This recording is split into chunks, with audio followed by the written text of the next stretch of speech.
Hi, I'm Muggs McConnell from the South Okanagan Yoga Academy, and this is Snippets of Yoga Philosophy. And today I wanted to talk to you about the Kleshas, or the 5 obstacles to enlightenment. These are in Patanjali's Yoga Sutras, and they're in chapter 2, and they really start around verse 2 and go through a number of the verses in this section, in this chapter, to around verse 9. So the 5 kleshas, or obstacles to enlightenment, are ignorance, egoism, attachment, aversion, and the desire to cling to life. So Patanjali tells us that ignorance is the source of the other obstacles. And just to clarify, ignorance is the lack of knowledge that you are more than this body and this mind, that you are a spirit on a journey, and this body is temporary. So unless we begin to move out of the understanding that this is all we are, that becomes an obstacle to enlightenment, because enlightenment is a higher state of consciousness and a union with all beings. And this body and mind keep us separate from all other beings. So that is why this is the source of all of the obstacles. So once we begin to realize that we are a soul on a journey, then that begins to change our perceptions and perspectives. So if I think about,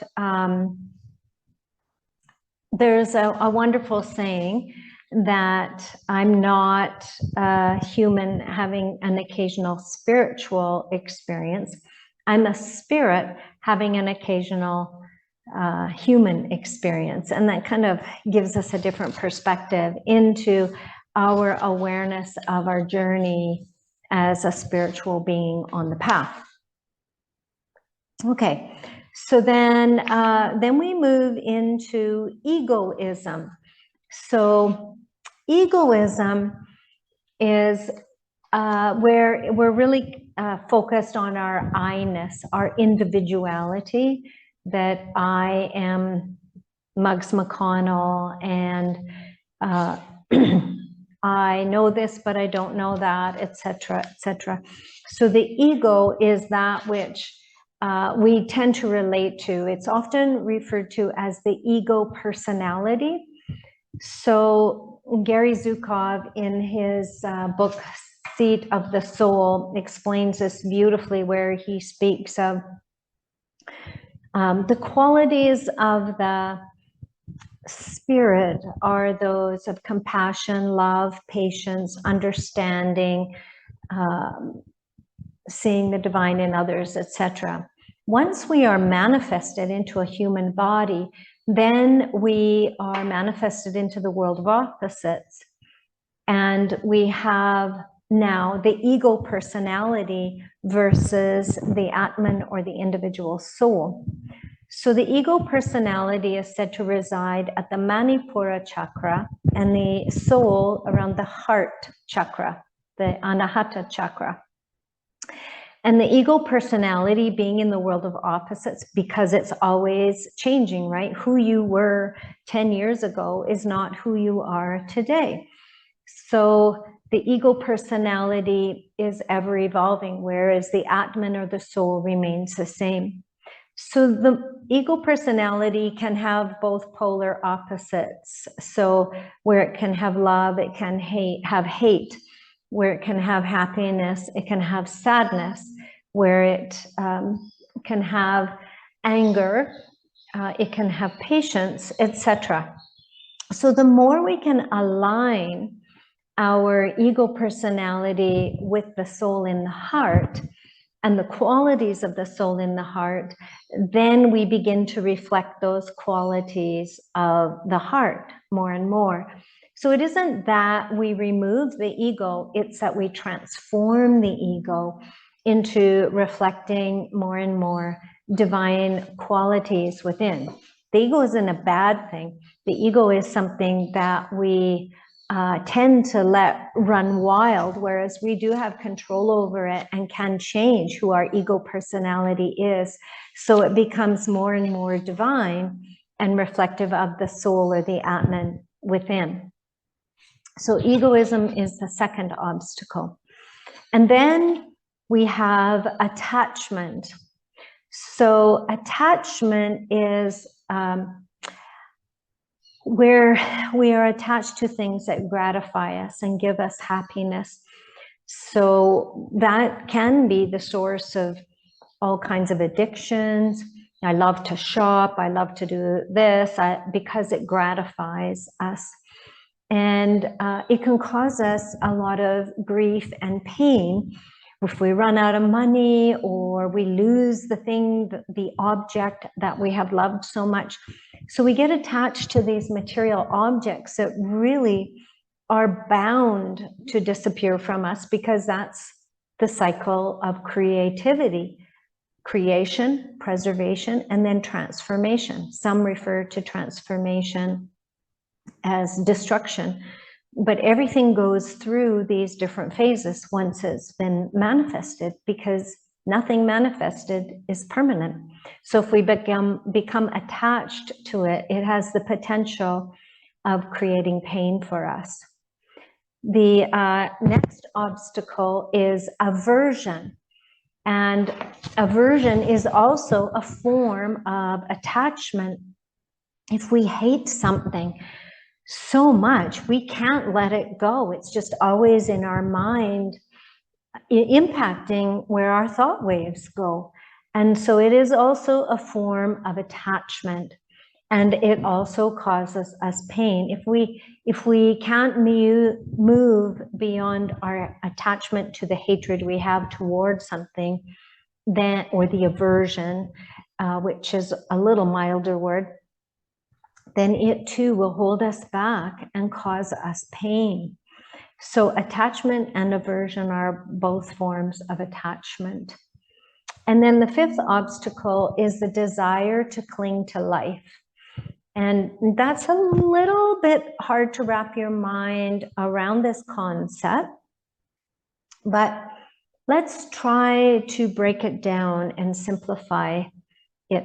Change is inevitable, and when we leave this body, we will be gone, and so the attachment to it will cause us pain. So the desire to cling to life, and a great wise teacher of SOYA, past teacher, alumni of SOYA, Chris Clancy, put this into marvelous words. She said, think of it as the desire to cling to life the way it is today.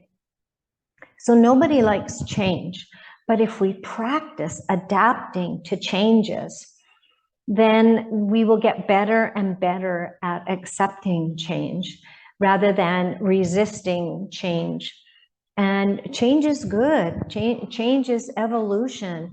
So if we think of it in that way, the desire to cling to life the way it is today, and if we can become more practiced, more accepting of the little changes that occur, whether we change our job or we change our location or change our marriage, none of these are easy things to do. But how do we respond to them along the journey? And how can we be more accepting or more able to adapt to the changes that unfold in our lives that we have no control over? So if we look at it in the desire to cling to life the way it is right now, that will practice us for the big change when we leave this body and when others leave this body. So as we evolve with this ability to accept and adapt changes in life, then when the big change comes with those we love, and those, and also for ourselves, we will be more able to accept that big change. So the 5 obstacles to enlightenment, or kleshas, again, are ignorance or lack of knowledge that we are a soul on this journey, egoism, the ever-changing ego personality, try to sculpture it and make it what you want to be as a person reflective of your soul. Attachment, aversion, and the desire to cling to life. And so as we are faced with this dynamic of kleshas that are constantly coming in and out of our daily existence, a lot of how we respond to them will determine how much pain they cause us, or if they cause us very little pain at all. So in the Yoga Sutras of Patanjali, he's teaching us how to work with these obstacles to enlightenment so that they no longer are obstacles for us, that they are simply events and occurrences that don't knock us off our path as easily as they may have in the past. And the more we understand that we are a soul and that all the others around us are souls on a journey, the easier it is to work with and accept these obstacles that come into our daily lives. I have a saying that came to me one morning in my meditation that really helps me along the way, especially with my ego personality, because it's always cropping up. And it is, I am a spirit expressing myself through form. How would I like to express myself today? And that saying just sets the tone for me each day as I go out into it, that I really want to reflect the spirit within and try to see that divine in others around me. And it really makes a great start to every day. And believe me, it doesn't always go that way. It doesn't always end up the way I want it to be, but at least I work at trying to start out the day with that beautiful saying. So thank you very much for joining me in this episode of Snippets of Yoga Philosophy. I hope you found some of this great wisdom from Patanjali enlightening, and have a beautiful day. Namaste.